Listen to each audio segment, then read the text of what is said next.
So, I know that this channel isn't a personal vlog or anything like that. I know that people don't tune in to know what's happening in my life, all that sort of stuff. However, there are some really heavy things that have been happening recently for me and my family that I did want to share with you because it very well may affect the type and tone of video that I publish on this channel in the months moving forward. And so with all that being said, I wanted to let you know that this year, 2024, has been probably one of the most difficult starts to a year that I've ever had in my life. And so let me just go ahead and let you know what happened. So last month in January, I received a message from my mom's best friend. She lives in Texas, and she and my mom, talk pretty much every day. And she got in touch with me and let me know that she had not been able to get in contact with my mom for a while. So she wanted me to go and check in on my mom. So I drove to my mom's house about 2 hours away from where I live. And, I went in and I found my mother deceased in her home. It was very shocking, very, very emotional. I made the call. The emergency responders came over and did the things that they need to do and asked me all the questions that they ask in these sorts of things. Then they, took her body away. And, I was shaken. I was still hopped up on all the adrenaline and everything that happens when you're in such a situation. Now, my mom was, 72 years old. That's not young, but it's also not particularly old as well either. She'd been a type 1 diabetic for pretty much all of her entire life. And over the past 2 years or so, she had developed something called peripheral artery disease, which basically is the narrowing of her arteries that puts her at high risk, especially when compounded with the diabetes, for all sorts of things like strokes and heart attacks and things like that.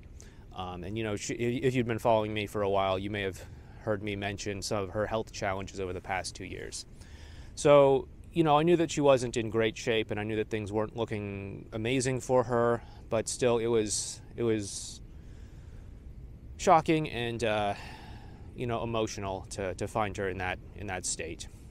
And so after that, I then went to a hotel and checked in there just because I didn't think I could handle being in that house, especially so soon after everything happened. So I checked into a nearby hotel, and that's when things started to get even more difficult and more complicated for all of us. I started to get notifications from my brother-in-law and my wife that my wife's sister was taken to the emergency room. She lives in another state. At first they thought that she just had an infection. If you don't know, she's also been struggling with cancer for the past 2 years or so as well too. They thought that she just had an infection, and so they took her into the emergency room. Things started to get progressively worse for her. She started to experience multiple organ system failures, kidneys, liver, etc. They were going to do a surgery to try to fix something, but when they put her under and cut her open, they saw that the cancer had spread everywhere. We didn't know that the cancer was as bad as it was, and so basically she was inoperable, and they were going to let her pass shortly. So my wife had to make a very quick trip down to the state that my sister-in-law lived in, and gather with the family and say her final goodbyes. I stayed behind with my 5-year-old daughter. We didn't want to expose her to too much intensity. She just found out that she wasn't going to see her grandmother again, and then she was finding out that her aunt was also not going to make it as well too. We didn't want to really give her too much heavy stuff for a 5-year-old, so her and I stayed behind, and we just sort of, you know, got by as best we could for about a week and a half while my wife was away. And so, you know, this has been a tough time. It's been a really hard time. We've had a really difficult time with both my mother and my sister-in-law passing away just a few days from each other. Trying to handle all of these sorts of things, trying to handle all of the intense emotions that come along with all of this, and trying to make sense of all of this in as best a way as we can. Now, you know, this all happened a few weeks ago now at this point. And so, you know, at least I am personally over the initial shock and tsunami of grief that hit all of us, and I'm able to function in day-to-day life. But, you know, there's still a very big adjustment that comes with so many huge changes that happen in a person's life so suddenly. And so, you know, we are grieving. We are going through the process of you know, making sense of all of this. We're going through the practical process of you know, dealing with all of my mother's things and my sister-in-law's things and all of that sort of stuff. And so I just wanted you to know that this is what's been going on in my life, and it may very well affect sort of the tone and message that we have on this channel. I know that all of this has caused me to have maybe more of a new perspective on what's important in life, on the importance of, you know, getting past pettiness, of getting past grudges and small thinking and all of that, to really step into and embrace love with the time that you have with your loved ones, whether those be, you know, your family, whether those be your partner, whether those be all sorts of things. This isn't going to be a huge deviation from what we've been talking about on this channel. You know, we've always talked about the importance of love, the importance of embodying love, the importance of bringing your best, all that sort of stuff. But it very well may affect how I present all of this moving forward. And so I just wanted you to know that that's what's been going on. That's what we've been going through, and that's what we will, you know, continue to go through with all of this. I still plan on, you know, doing this channel. I still plan on helping you.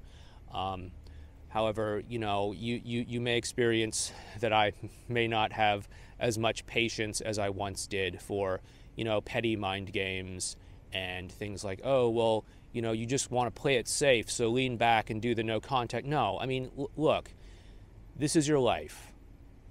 You've got one chance to do it, for all I know. I mean, reincarnation, all that stuff, who knows? I don't know. I'm not sure what happens on the other side. But as far as I know, you at least have one chance to do it. And you might as well do it living full out, going all for it, not playing it safe, not waiting for them to make the first move so that you can save face, not trying to, you know, come across as high status or prideful or whatever.